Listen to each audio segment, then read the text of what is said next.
সালমান শাহ মারা যাওয়ার পর শাবনূর কেন রিয়াজের প্রতি ঝুঁকে পড়ল?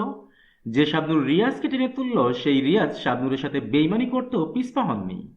আর শাবনূরের সহজ সরলতা এবং রিয়াজের চতুরতার কয়েকটি গল্প নিয়েই আমাদের এখনকার আয়োজন।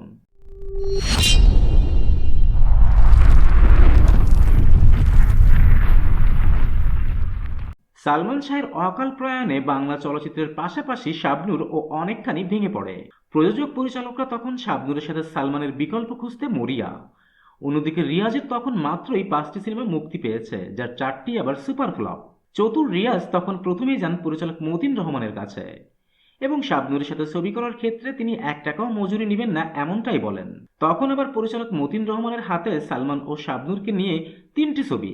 এরই ধারাবাহিকতায় সালমানের মাত্রই 20% কাজ কমপ্লিট করা মন মারানো ছবিতে শাবনূরের নায়ক হিসেবে আসে রিয়াজ এবং মুভি সুপারহিট। অন্যদিকে শাবনূর রিয়াজের ভালো একটা সম্পর্ক তৈরি হয়ে যায়। মতিন রহমানের পরবর্তী সিনেমা আমি তোমারই, যেখানে সালমান শাহ মারা যাওয়ার পর চুক্তিবদ্ধ হন অমিত হাসান এবং এখানেও নায়ক হিসেবে আসে রিয়াজ শাবনূরের বিপরীতে। কিন্তু আমি তোমারই অ্যাভারেজ ব্যবসা করে। ঠিক একইভাবে তুমি শুধু তুমি সিনেমার প্রাথমিক কাস্ট ছিল অমিত হাসান, বাপ্পারাজ ও শাবনূর, এবং হঠাৎ করে মুভিতে রিয়াজের আগমন এবং বাপ্পারাজের স্যাক্রিফাইসিং চরিত্র চলে যায় অমিত হাসানের কাছে। এমনকি বিয়ের ফুল ছবিতেও রিয়াজ ছিল না।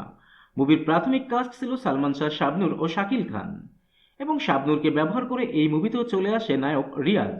কিন্তু দুঃখের বিষয় কি জানেন, যে শাবনূর প্রায় হারিয়ে যাওয়া রিয়াজকে হাত ধরে টেনে তুলে লাইমলাইটে নিয়ে আসে সেই রিয়াজ যখন প্রযোজনায় নাম লিখান, তখন সে তার কোনো ছবিতেই শাবনূরকে রাখে নাই।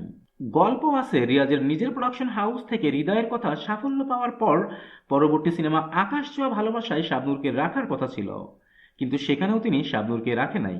আর রিয়াজ যে ধুরন্ধর ও স্বার্থপর প্রকৃতির একজন নায়ক, এই বিষয়টা পরিচালক ও প্রযোজক সমিতির দেয়ালে কান পাতলেই অহরহ শোনা যায়। আর এজন্যই অনেকে বলে বাংলা ফিল্ম ইন্ডাস্ট্রির সেরা স্বার্থপর কোনো নায়ক থাকলে একটাই আছে, সেটা হলো নায়ক Riaz. That's it for today. আবারও দেখা হবে নতুন কোনো ভিডিওতে, নতুন কোনো মুভির নতুন কোনো গসিপ নিয়ে। Till then, tata and bye bye. আর হ্যাঁ, please subscribe, comments and share করতে ভুলবেন না কিন্তু।